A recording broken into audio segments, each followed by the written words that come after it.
So sentient beings have so many different sides to themselves, so many different aspects.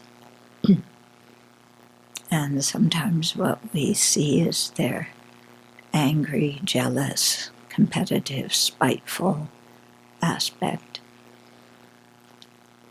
which leaves us backing off and feeling suspicious. And other times we see their completely open, relaxed, accepting, kind aspect, which leaves us feeling close to them and trustful of them. So sometimes it's hard for us to put these two aspects of one person together. And our mind likes to make categories and put people in categories. It provides some sense of security for us. Oh, that person's a friend. Okay, I know how to relate to them. Oh, that person's a jerk. I know how to relate to them. But as soon as we start putting sentient beings in boxes like that, we're the ones that lose out.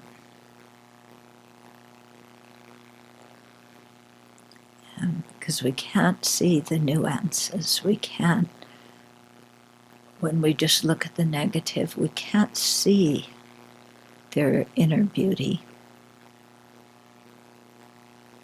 And when our mind goes into attachment and exaggerates their good qualities,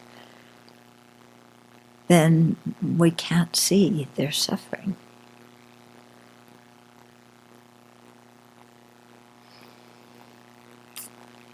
So we want to really try and open to all aspects of sentient beings. And of course that necessitates opening to all aspects of ourselves.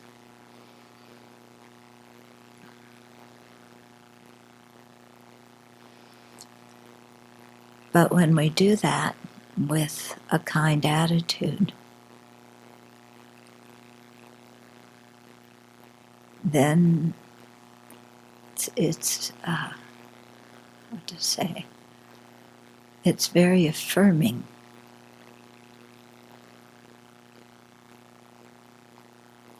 And we learn how to accept ourselves, how to accept others. And we also see the possibility for ourselves to change. We see our own Buddha nature.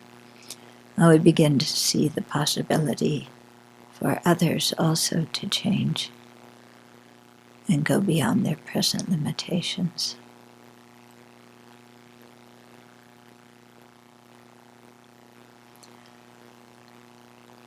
So when we can enlarge our view of what other living beings are, then I think generating bodhicitta becomes much easier.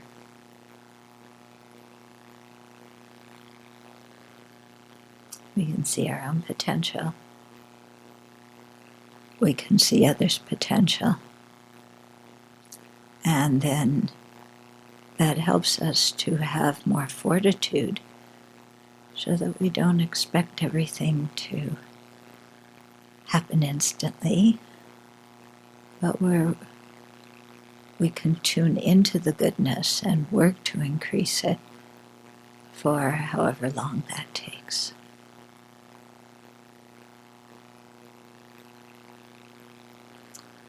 And so we aspire with bodhicitta for full awakening, and we practice that path for however long it takes. And while we practice it, our minds are very delighted to do so. Do you get what I mean about not putting people in boxes? Yeah? Not putting ourselves in boxes. This is the thing, we use designations and names and labels. They're shorthands for describing a whole bunch of characteristics. But then we so often solidify them, and then that becomes what the person is. And it's not what the person is. And so many of our ideas about ourselves are completely crazy. And so many of our ideas about other people are similarly just as nuts.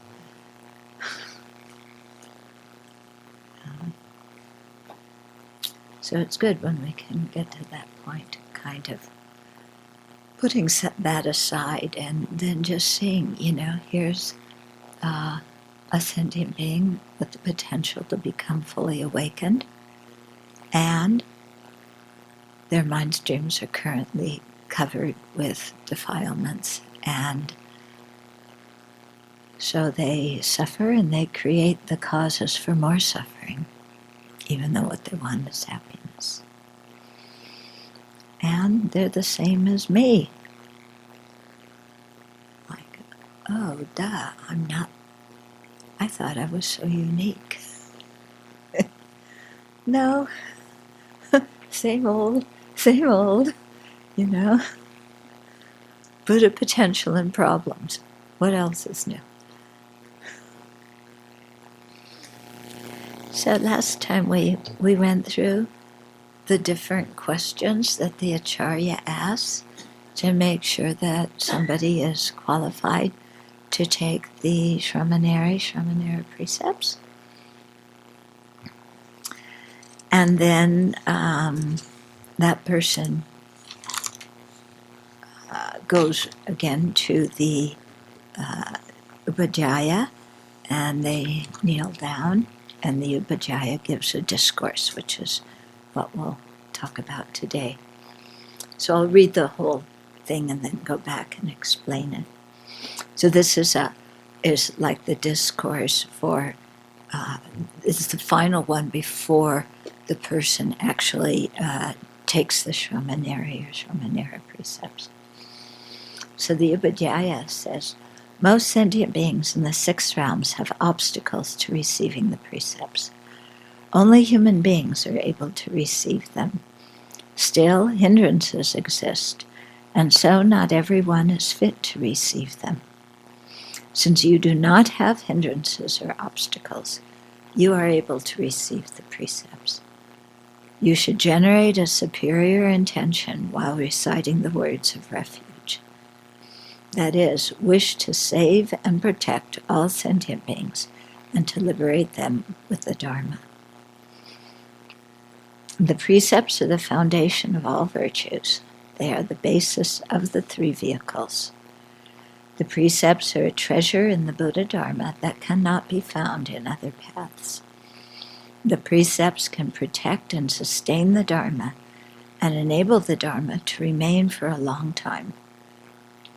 In addition, both the power and influence of the Sangha Karman and the great strength of the Sangha assembly can uphold the highest Dharma in the sphere of reality and transmit it into your mind and body. You should listen attentively and one-pointedly and repeat after me. Okay, and then the Upajjhaya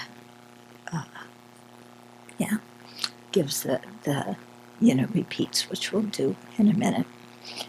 Okay, so it says, most sentient beings in the 6 realms have obstacles to receiving the precepts. It's really true. Yeah, when you think about it. Yeah. Like just on the acreage of the Abbey, how many sentient beings are there? Yeah? If you think of the mosquitoes and the mice and, the turkeys and the little gnats that are all over the bathroom, at least in my cabin, and, the worms and the birds and, we get stink bugs. They're probably hiding out. It's still summer. They'll come out soon. Yeah, all these animals, the ants. Yeah, if you notice, we have some big anthills when you walk up here. Yeah. And so, here we are, and how many sentient beings on this piece of land have the opportunity to take the precepts? Yeah. Not very many. And even our kitties that we love so much, who are members of the community, no chance. No chance to take the precepts. Okay? So just by the body they have, just by the realm they're born into, yeah, there's no possibility. So only human beings are able to receive them. But then you look at the human beings. Yeah, and how many human beings are even interested in a spiritual path? Yeah, when you can spend your whole life exercising your thumbs and seeing anything you want to. Yeah, how many sentient beings are interested in something that goes beyond their own ego? Yeah, most human beings certainly aren't, completely immersed in, how can I make money? How can I be successful? How can I be good looking? How can I have more pleasure? How can I climb up the corporate ladder? How can I be famous? Their minds completely involved like that. If you look at your family members, yeah, instead of seeing them as people you love, just look at their lives. Aren't they like that? Yeah. I don't know about you, but my family completely like that. No interest in spirituality at all. Yeah. They want to be happy, but they don't think about those kinds of things. The cause of happiness is money. Uh-huh. So we can be very fond of people, but we can't change their life, their whole worldview. Yeah, we can try and we can talk to them about these things, but I don't know about your family. My family, I can, they may ask me a question, and after 2 sentences of response, they want to change the topic. Really, it's so interesting. You can really see what it means, that people just don't have the karma. They don't have the interest. And then, when you live up here, you see people have the interest, and they apply. We say, sure, come. And then a number of them don't come. Yeah, something came up. Yeah, their pet hamster is dying. They can't come on retreat. Who knows what? All sorts of obstacles happen, and they can't come. Yeah, and of course their mind invents obstacles as well. And then some people come, and we talk about this sometimes, because we have something that we say to each other about, because lots of people say they're going to come, and we say we don't believe they're going to come until we see the whites of their eyes. But not just see the whites of their eyes in the meditation hall. Because many people come and they don't seem to be able to make it inside the hall. Yeah, it's so interesting to watch, people coming, oh, I'm going to come for this retreat. And, they're here for half an hour, and then they've got to go. Something is very important, and they have to go. They got themselves here. They can't get in the hall. Or people get in the hall, and they don't seem to be able to stay throughout a whole discourse. Or throughout a whole meditation session. Something hurts, something, who knows what kind of thing, they gotta leave, they can't stay. So when you look around, just, the karmic hindrances are all over the place, manifesting in so many different ways. And some of us may have had karmic hindrances that we had to overcome just to get ourselves here right now. So somehow we did it. But there's a lot of people who, can't quite overcome that. And, they're so close and so far away. So it's quite sad. And when you really think about it, then it seems almost miraculous. Like, how in the world did I ever wind up here being able to do this? It's like unbelievable. Or as Jeffrey would say, incredible.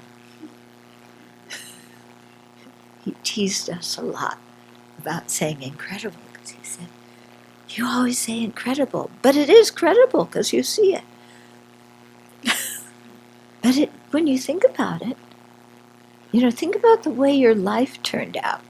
Think about how you grew up and what your family expected of you. My family certainly didn't have my career opportunity being a Buddhist nun. That wasn't in their plan when they had this baby. She's going to grow up to be a Buddhist nun. What? Doing what? And so I think that is for all of us. So it really is truly amazing that somehow whoever we were in previous lives did a lot of purification, created a lot of merit, and made some very strong prayers.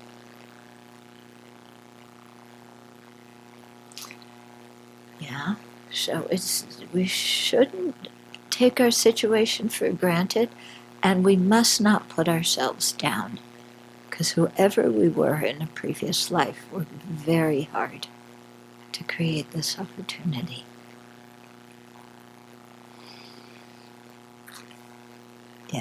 So only human beings are able to receive the precepts. Still, hindrances exist, and not everyone is fit to receive them. So again, we have many people come here. I want to ordain, maybe even take the anagarika precepts, and then somehow the mind, goes elsewhere. So what to do? We rejoice they were able to keep the anagarika precepts as long as they were, but that's it for this lifetime. Okay? So then the Upadhyaya says, since you do not have hindrances or obstacles, you are able to receive the precepts. So it really is truly miraculous. I don't know about you, but I think about, how I first came in contact with the Dharma.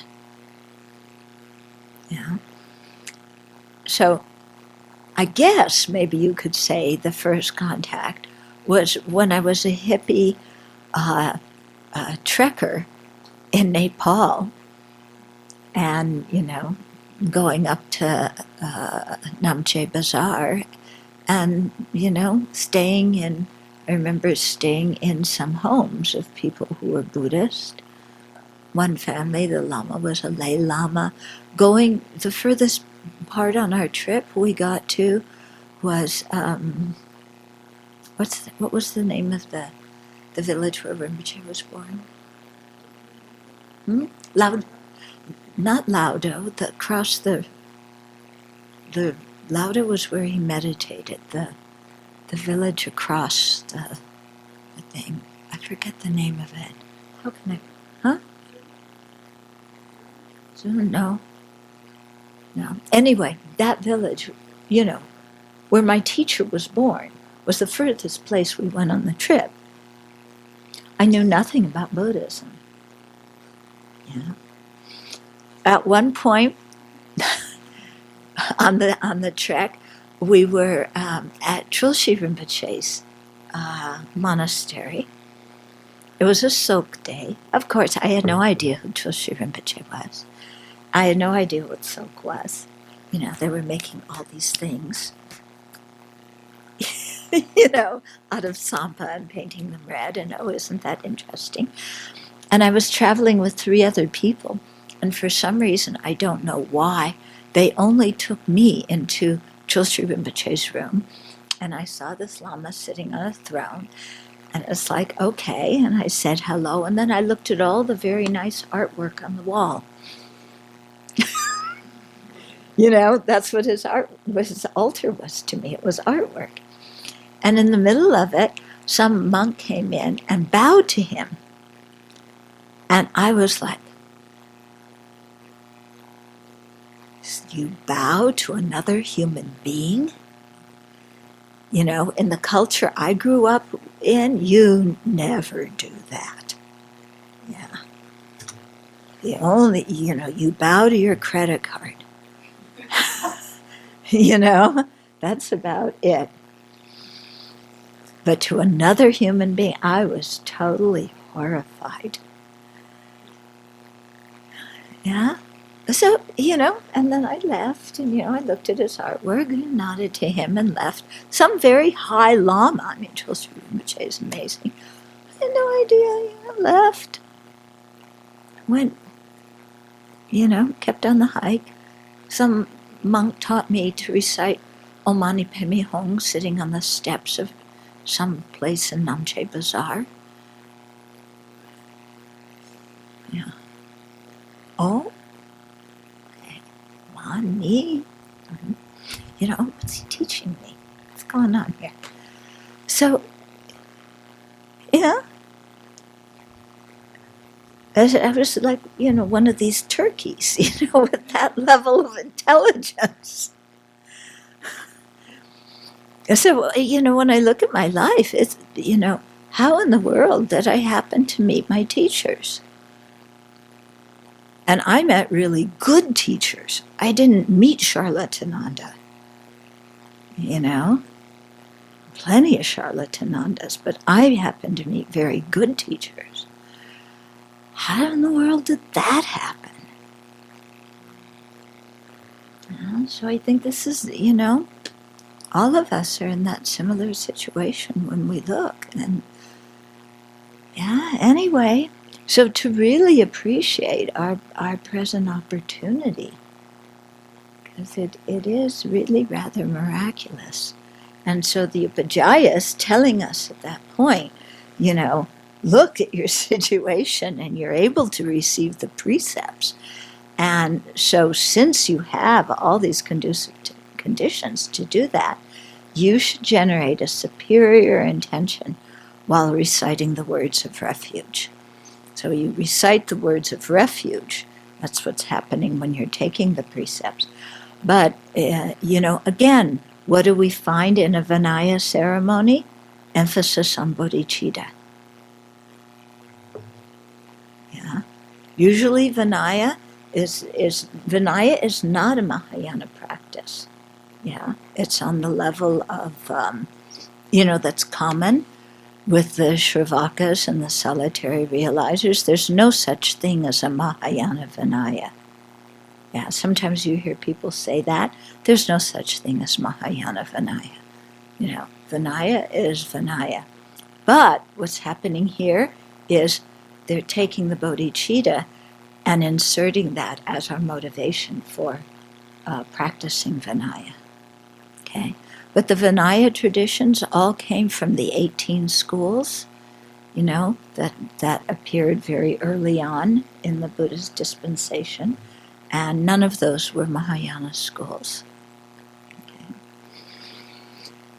Okay, so generate a superior intention, that is, wish to save and protect all sentient beings and to liberate them with the Dharma. Okay. So our Upadhyaya is giving us a big job to do. Okay. And then they go on and they explain the precepts are the foundation of all virtues. Yeah, they are the basis of the three vehicles. So the three vehicles, the Shravaka or hearer vehicle, Pratyeka or solitary realizer vehicle, and the Mahayana or Bodhisattva vehicle. And so the precepts are the foundation of all of these. Okay? Across the board.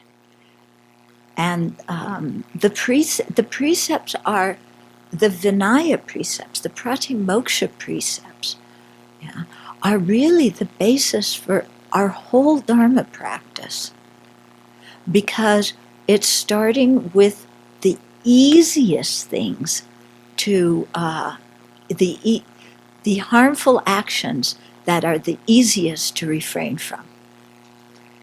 Okay, and yet I find it really sad nowadays that so many people just skip over the Vinaya. Oh, it's not necessary. It's just old-fashioned. It's hierarchical. It's patriarchal. It's just don't lie and don't steal, Sunday school kind of stuff. And then people like, we don't want to mess with that stuff. I want to go directly to the Bodhisattva precepts and the Tantric precepts, because the Tantra is the highest vehicle, and I am the highest, most qualified disciple. Yeah, so give me the highest teaching, but don't tell me to stop lying. Yeah, and don't tell me to stop drinking. 5th precept for lay people. So many people have difficulty taking that one. Yeah, okay, I can manage the first 4, but the 5th one? Right? And so you look, and it's like, what is Dharma based on in our world now? If people don't want to keep the basic foundation precepts that are the source of living a good life and developing trust in society. Yeah? If we don't want to stop killing and stealing and sleeping around and lying and taking intoxicants, and we want to keep doing all of that, then what kind of moral code are we having? What kind of ethical conduct do we want to keep if we don't want to stop doing those things? Yeah. And if we don't want to stop doing those things, how are we going to develop trust among people in society?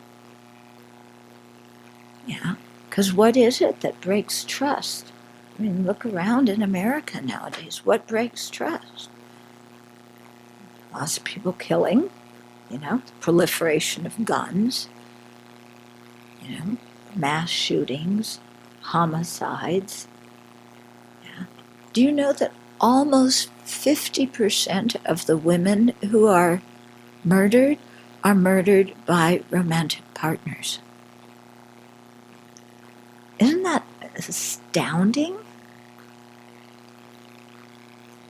Yeah, they're murdered by the very people who say they love them. Yeah.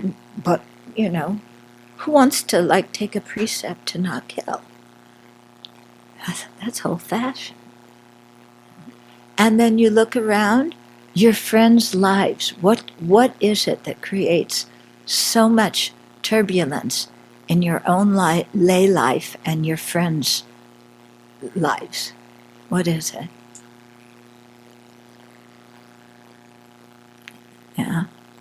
many people have relationship issues? Yeah? Did you have relationship issues? Yeah. Do your friends have relationship issues? Oh, I love this guy, he's so great, but he's sleeping with my best friend.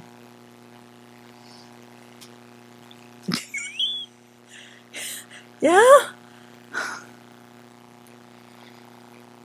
Or, oh yeah, I'm married, but it's okay, my spouse won't find out. Or we have an open marriage, it's completely okay. In theory, until one of the partners sleeps with somebody else. Yeah? I mean, even look in Dharma centers. You've had experience, I don't know. Well, yeah, Vajrapani has had its source. Huh? Everywhere. Yeah? I lived in one Dharma center. There was one couple. The man kept saying to his wife, if it wasn't for you and the kids, I would ordain. I really want to ordain, but, I'm married to you and the kids. So the wife heard this for so long, she went out and got a boyfriend. Then her husband freaked out. Then it influenced the whole Dharma center. Then there was the monk who was having relationships with the wife of another person who lived at the Dharma center. Then there was on and on. You can't believe it. Yeah. And here you are trying to spread Dharma in the West, and the community is like crazy. Right? Totally amazing. Yeah. Yeah. So when you think about the Vinaya precepts are really the foundation of everything good that we do on the path. Mm-hmm. And then, of course, lying you don't need to talk about. I mean, look at our current prez, and who trusts him what he says? Yeah. And then intoxicants. Yeah. I'd say 99.9% of the guys I write to and who are incarcerated were intoxicated at the time of their crime. And that's just the first 5 precepts. Yeah. That's just the first 5. But you really begin, when you think about it and you look around you and you look at your own life, it's like, if I can take even one precept, it's such a contribution towards world peace. And it's such a contribution towards feeling good about myself. And knowing that I am an ethical, responsible person. I don't know how, some people who work in our government, I don't know how they can go to bed at night and feel good about themselves.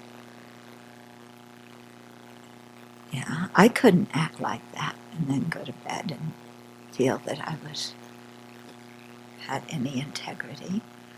So, so Vinaya is really quite important. And I think especially in the Tibetan tradition, more emphasis needs to be put on it.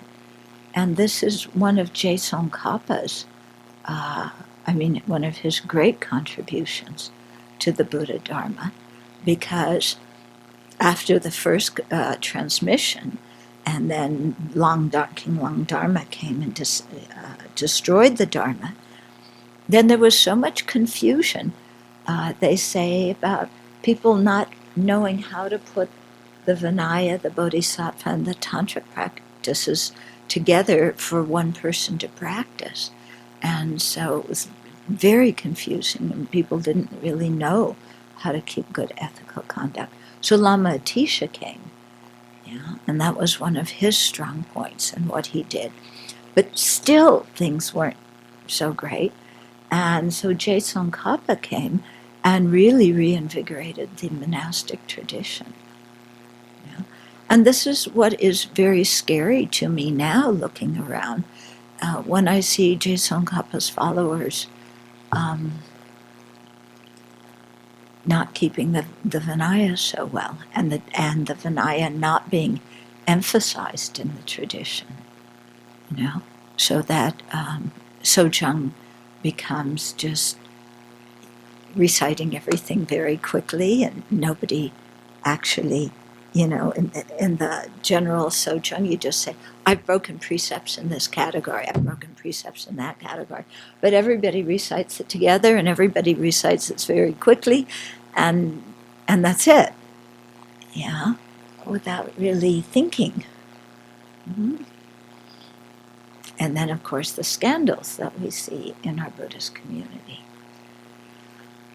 So, all of this, I think, is rather concerning because just trying to be a trustworthy person, how is the Buddha Dharma going to continue if the people who are at the core of it are not trustworthy people?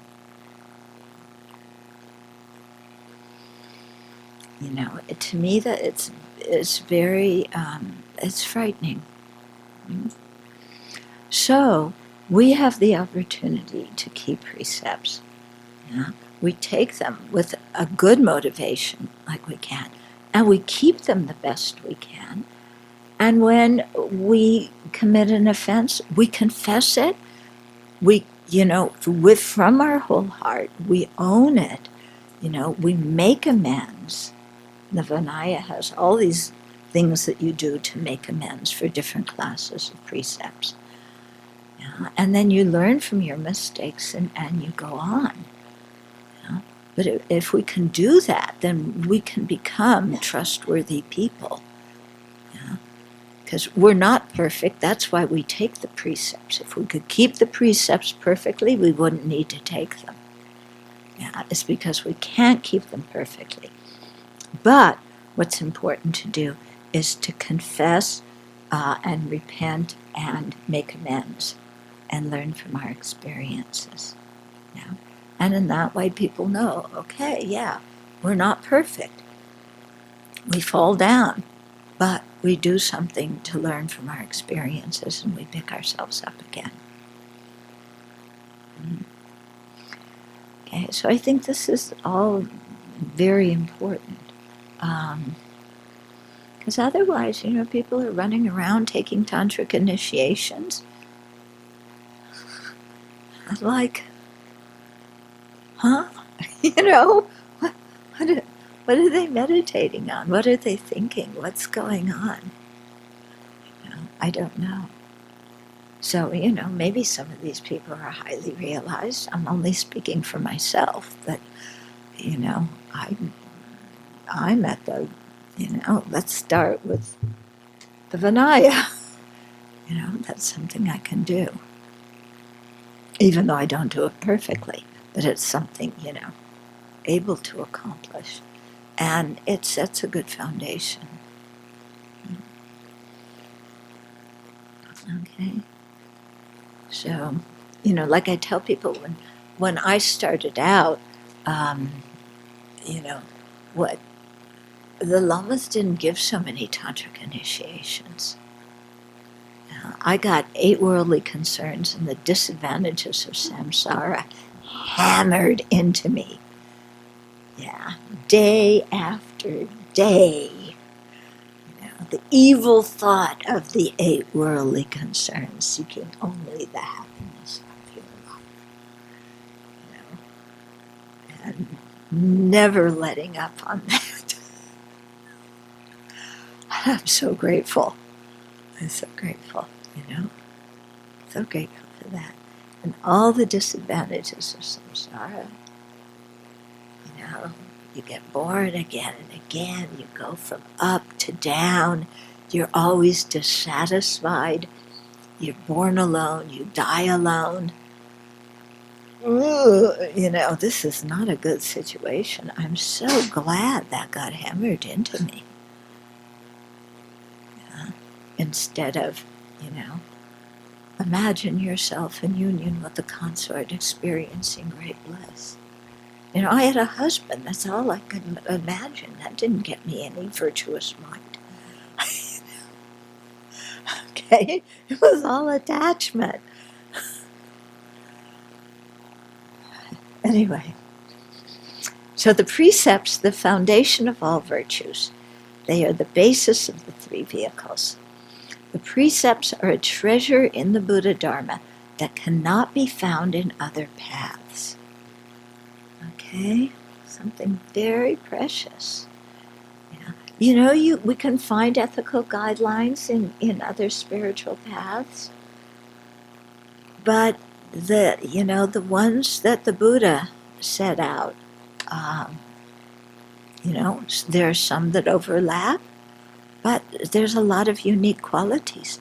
For example, in other systems, you can't kill human beings, but God created animals for human use, so you're okay killing animals.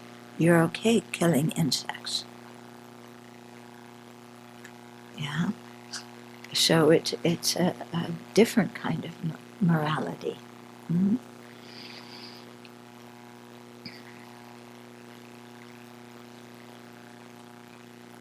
Yeah, and the whole thing that we see, I think Jesus would like just have a fit if he knew what was going on in his name nowadays.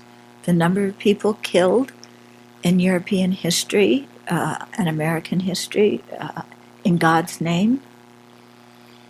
Yeah. Also in Islam, everybody, you always kill in God's name. Before W had our troops go into Iraq, there was this big service at the National Cathedral. And of course, God is on our side. Of course, the other side says that too, that God is on their side. I think poor God has a hard time. Everybody's claiming him as their own, and they're fighting over it. Okay? So the precepts can protect and sustain the Dharma and enable the Dharma to remain for a long time. Okay? Because the precepts establish trust. Yeah? And trust is what enables the Sangha community to continue and the Dharma community to continue. Because what we see is when people misbehave, then the disciples lose faith in the Dharma. Yeah? And I have lots of people write me about different things, and this is one of the big things. They look at the conduct of various teachers, and then they say, I thought the Dharma was pure. Why is somebody who's supposed to be advanced in the practice of the Dharma acting like this? They act worse than I act. Why should I follow the Dharma? The Dharma is of no use. Yeah. So I get emails like that, and it's a tragedy. It's so tragic. Okay, the precepts can protect and sustain the Dharma and enable the Dharma to remain for a long time. In addition, both the power and influence of the Sangha Karman and the great strength of the Sangha assembly can uphold the highest Dharma in the sphere of reality and transmit it into your mind and body. Okay, so the Sangha Karman, like I explained before, it's an action that the Sangha does. In this case, giving the ordination. So everybody in that Sangha community who is there present is on board. They want to give you the precepts. Okay? And they're doing this formal Sangha action. Okay, so it's just the fully ordained people. They've settled the issue beforehand. They're doing the Sangha Karman. That really cements it. Okay, so there's power and influence to that Sangha Karman, because it's done by an assembly of people who are keeping precepts. And the Tibetan word for Sangha is Gedun. And Gedun literally translates as aspiring for virtue. Okay, Ge is virtue, Dun is to aspire. Yeah? And so it's a group of people aspiring for virtue. And they're, they're trying to do it in their own lives, and then they are welcoming you into this community. Okay, so there's great strength of the Sangha assembly. Because the Sangha has been the one historically that has passed the Buddha Dharma down from one generation to the next. Okay. Now we can say, well, why can't lay teachers do that? They teach the Dharma, they can teach the Dharma well. Yeah, what's the difference? Okay. The difference is, if you're, Joe Blow in society, and you're suffering spiritually and you're looking for guidance,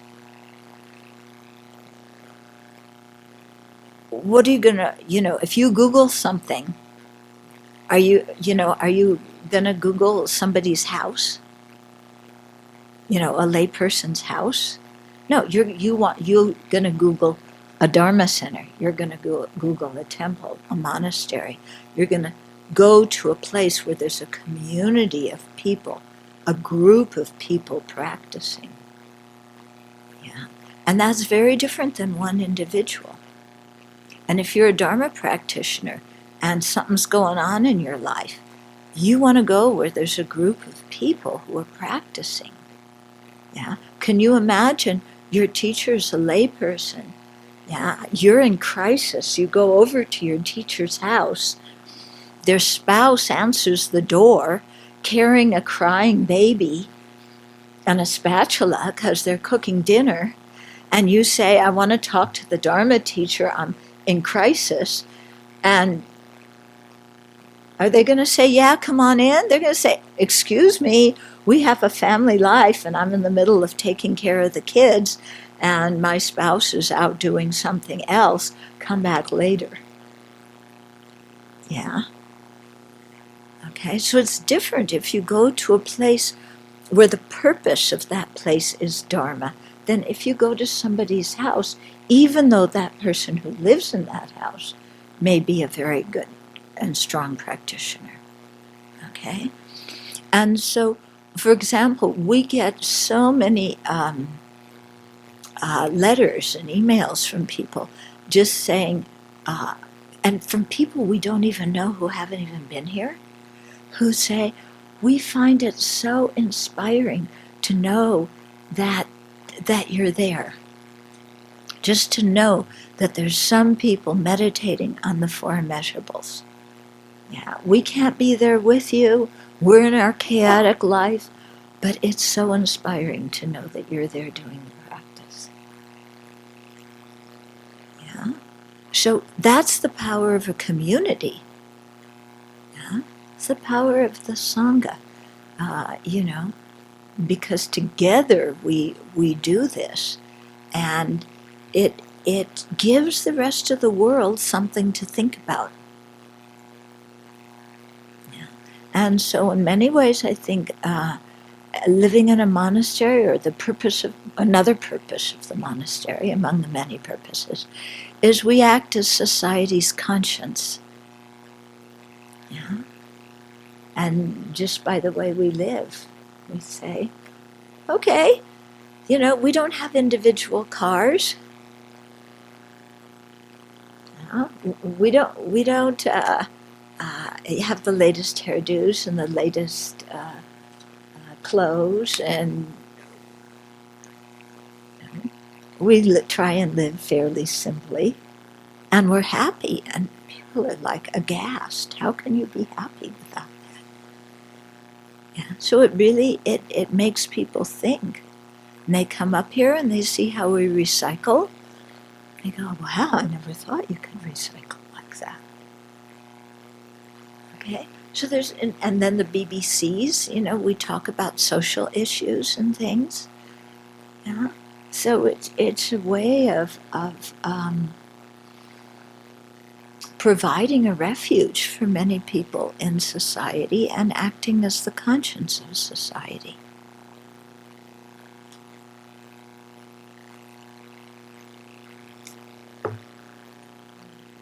Because here's this group of people who wear the same clothes every day. Can you imagine that? Yeah. My niece, when she was like 5 or 6 years old, she commented to me, and I'm saying her age because this is how young children learn it. She said, "You wear the same clothes every day." What an astounding concept, even for a 6-year-old, let alone an adult. To wear the same clothes every day. And even when you change clothes, they still look the same.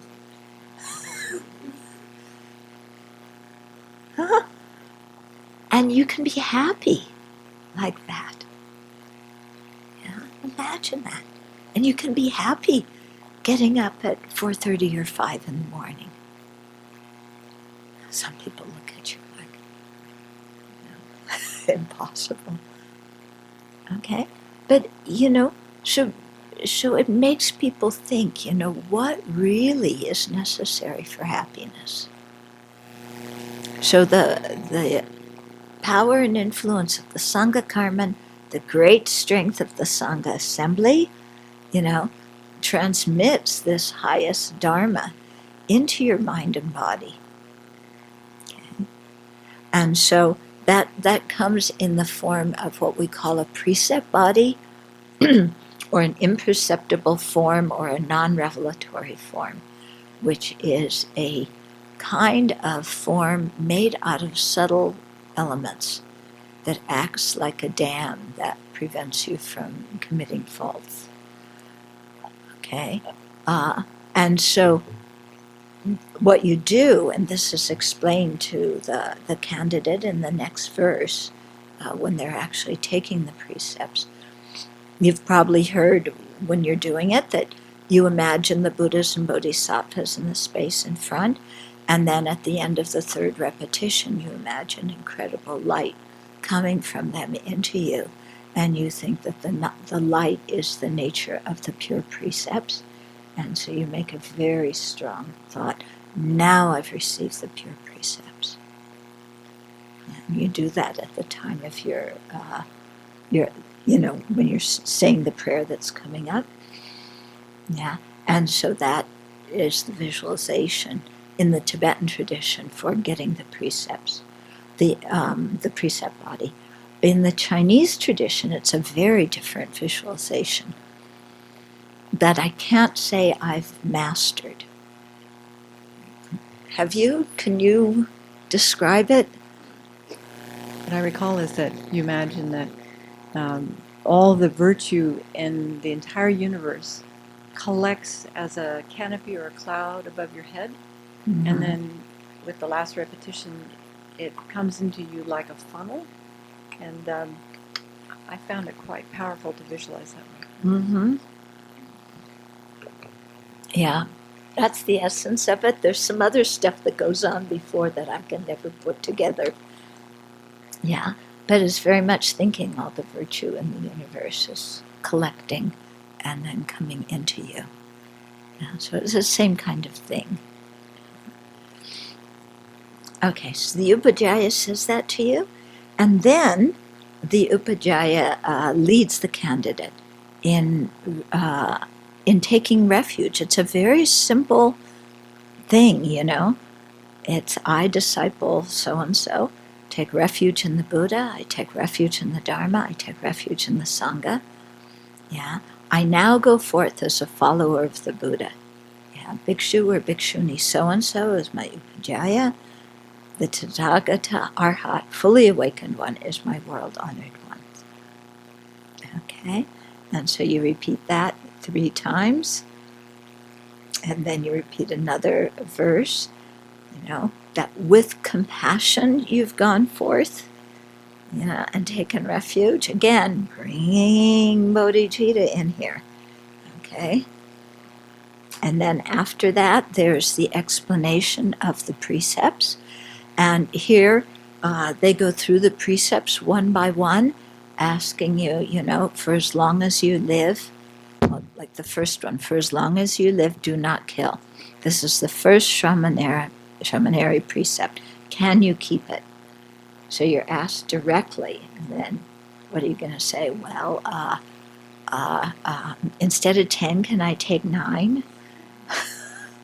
No, you have to take all 10. Okay, so you go through all the precepts like that. Okay. Okay, there's a lot of bowing in the ceremony. I'm not going through all that. I'm really emphasizing the Dharma discourses in it, in the ceremony. Okay, then the Upajjhaya says to you again, to be a field of merit worthy of receiving offerings from donors, monastics should possess 5 virtues. Okay, so here it's like, oh, being worthy of receiving offerings from donors. And then what comes up for us a lot is our thing of, am I worthy? Yeah. And our insecurity of, am I worthy? Do I deserve this? Yeah, maybe it's all wrong. Yeah. So our feelings of insecurity, our feelings of not being good enough can easily arise. And so here, what the Upajjhaya is doing is telling us about a sutra and setting out 5 virtues that if we really put our mind to practicing these, then that makes us a worthy recipient of offerings. Because we either tend to, again, our extremist mind, it's either, I'm not qualified, I can't accept anything, I'm really not worthy, I'll do it myself, thank you. So that, or, well, yes, now I'm a Sangha member, so here's my offering bowl. Please put all your donations here. There, you create a lot of merit by offering to me because I have precepts.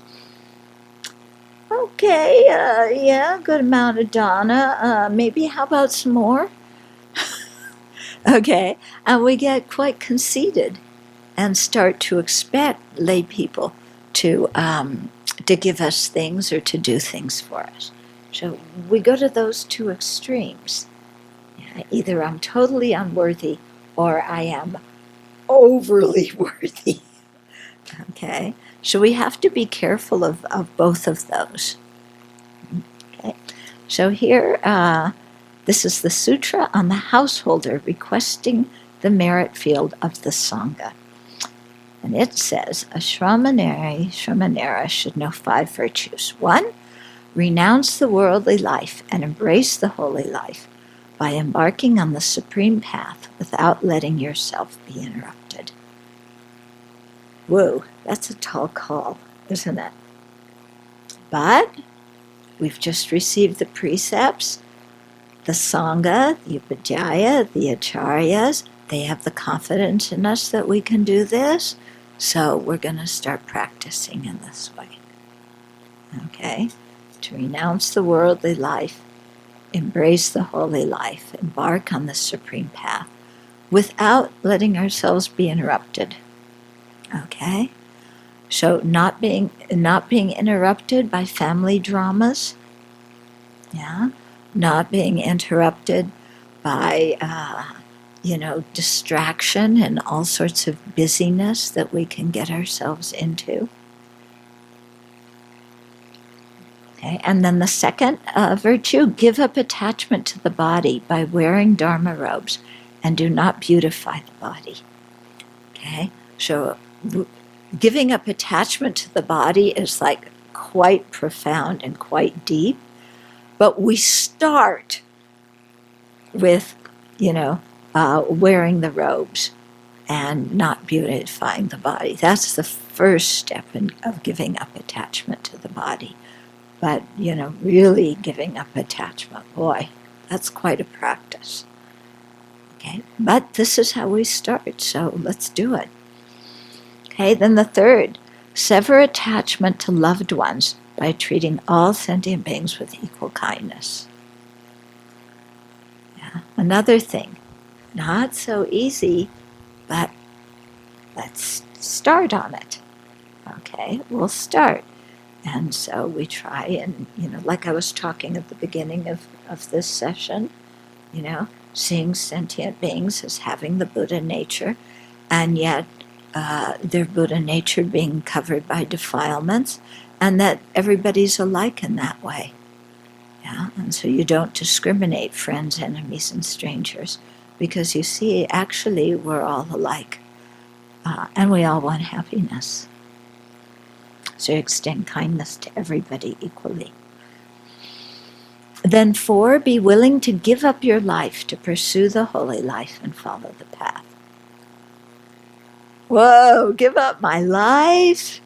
How about, can we reword that? Like, can I give up $5 to pursue the holy life? No, what it's really saying is, make your Dharma practice the most important thing in your life. And keeping your precepts the most important thing, such that, your determination, your own integrity, your determination to keep your precepts is not going to waver due to peer pressure, due to, however many things can come and act as obstacles. Yeah. And then 5, follow the Mahayana in order to lead all sentient beings to awakening.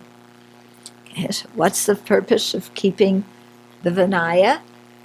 Yeah, again, it's putting in the bodhicitta. This is, tradition's quite amazing in the way that it does that. Okay, so questions, comments?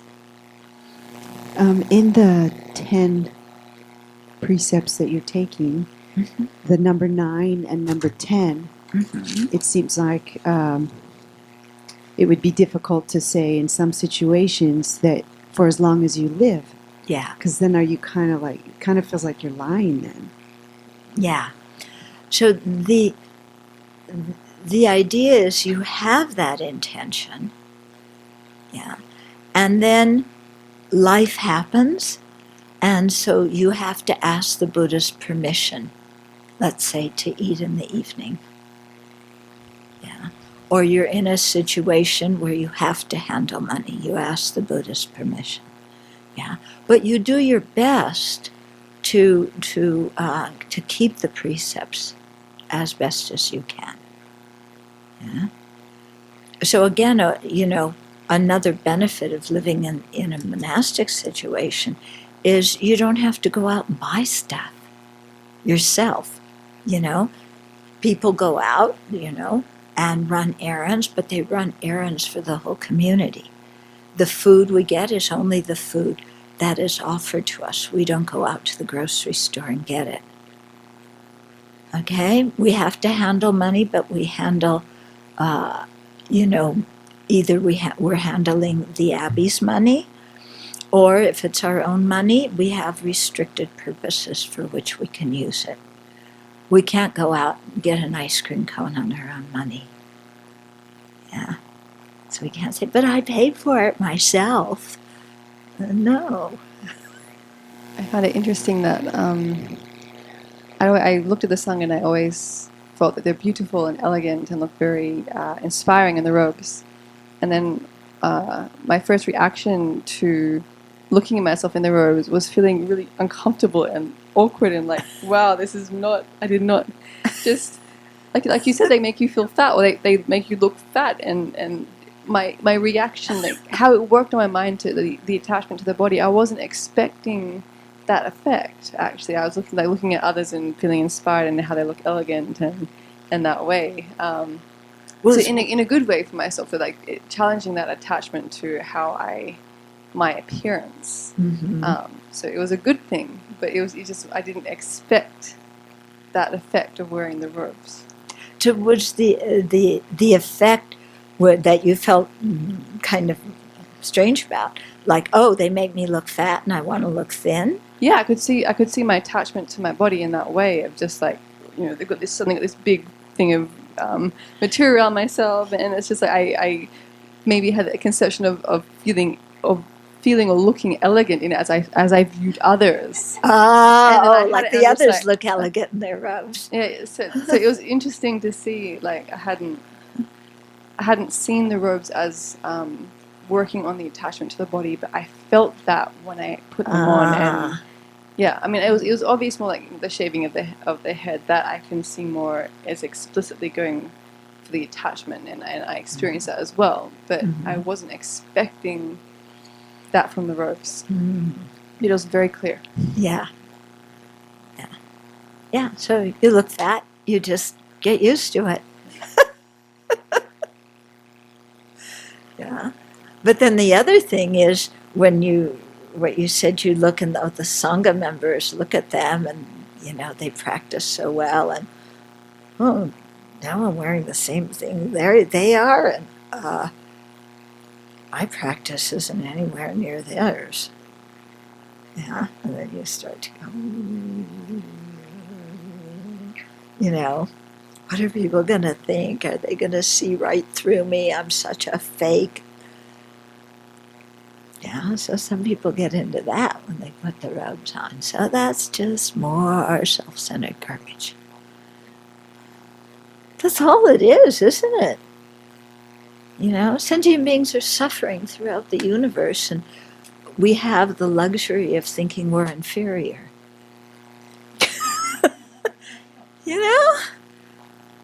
None of our ancestors had the luxury of thinking inferior. They were all trying to stay alive. Yeah, they lived through world wars. They lived through the Depression. They were just trying to stay alive. They didn't have the luxury of, saying, oh, I'm inferior. Yeah, that's us. We create dramas in our head. Starring me. Isn't it?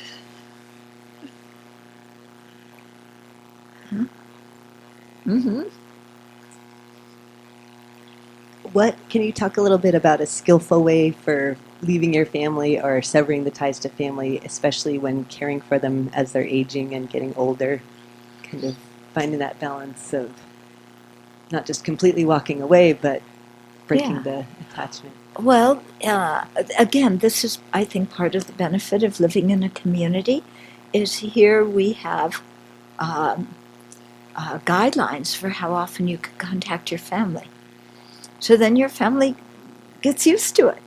You're not going to call them every day. You're not even going to call them every week. Yeah, and you may be very attached to them, and sometimes it's hard on the family, but sometimes it's hard on the monastic. Sometimes it's harder on the monastic, and the family doesn't really care. Family is, whenever you call, it's okay. I don't hear for you 2 weeks, fine. The monastic is, oh, but I love my family, and they're going to worry so much. They want to hear from me every day. Actually, they're fine. Yeah? You need some tissue. Oh. Yeah, but we're always prepared here. You know that. So, yeah. So, that helps. Yeah. Then here, you have 2 weeks every year where you can go away. And, there's only certain places you can go. Yeah. You can't go spend 2 weeks at the casino with your family, or, so you go and visit your family. I always recommend to people when they visit their family, maximum 3 days. Yeah, because my experience is when you're there for 3 days, they're so happy to see you, and you talk, and it's very comfortable. But as soon as you're there for longer, then all the old stuff starts happening again. And you go back into your childhood roles, and they go into their parent roles. And,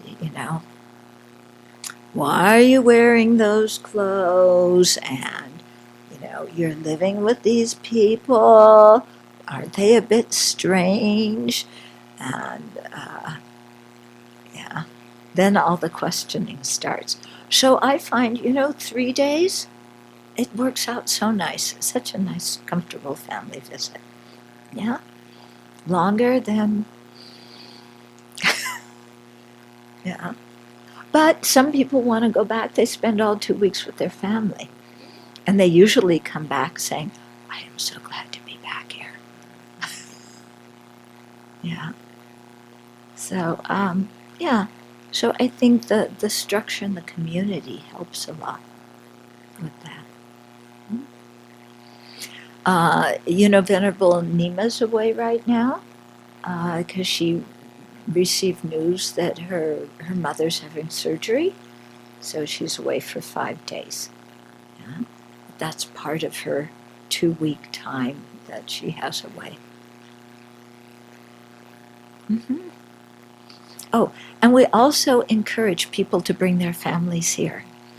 It works wonders when the parents and relatives come and meet the community. It helps so much. Venerable, so I see that here you take the precepts and then they're explained to you after. So what's the standard on reading and studying the precepts before you actually take the ordination? What's the what? What's the standard on studying the precepts before? Usually they say you're not allowed to read the precepts before you take the ordination. There's different views on that.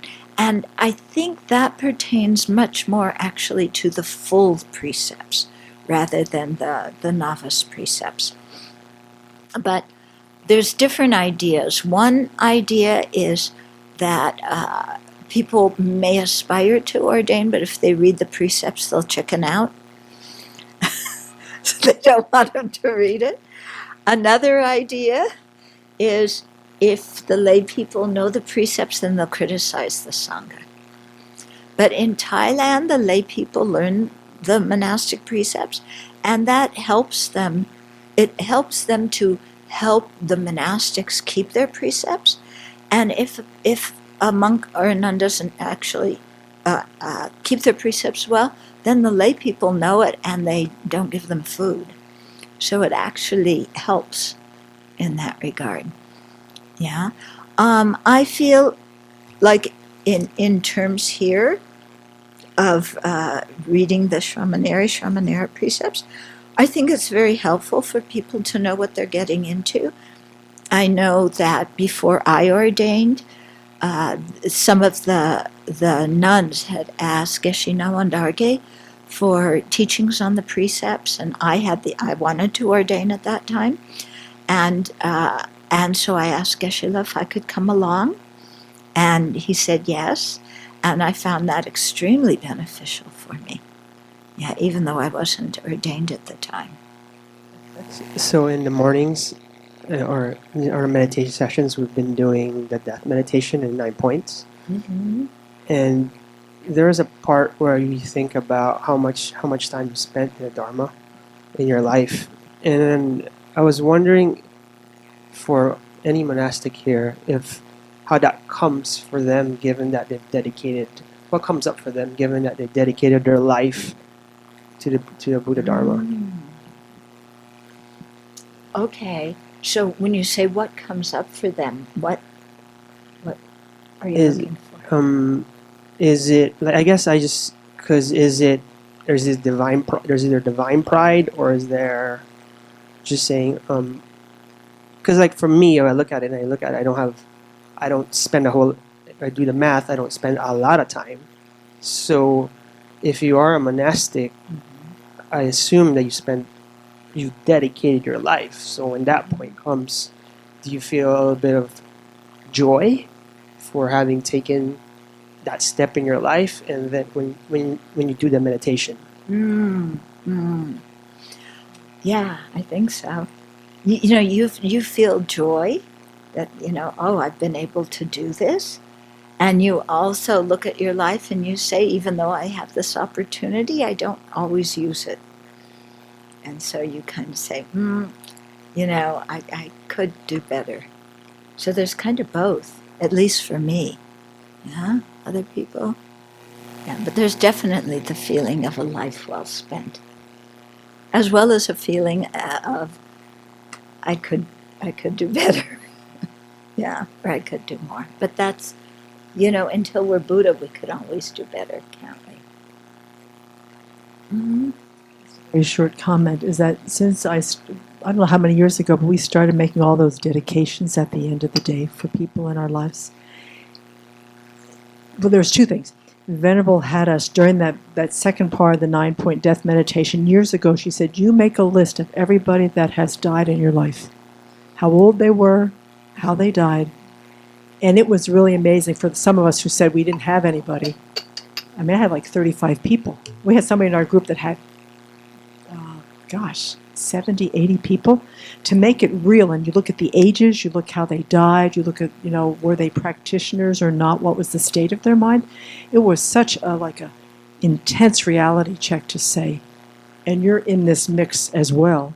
And then the second one is when we do our dedication prayers at night, sometimes we get a little bit of a story of what happened to the folks and why they died and how old they were. Mm-hmm. It's from newborn, not even born, to age, and the way they die is all over the map. So you get that continually in your mind that this is uncertain. Death is uncertain. It can happen at any time, and we see it playing itself out, even to people that we're close to that have died. So it's kind of a continual, but I need that personally because I'm not tracking it. Yeah, we really hear amazing stories. They seem amazing stories, but they're all normal. I mean, it's just ordinary people. And then this is what samsara is.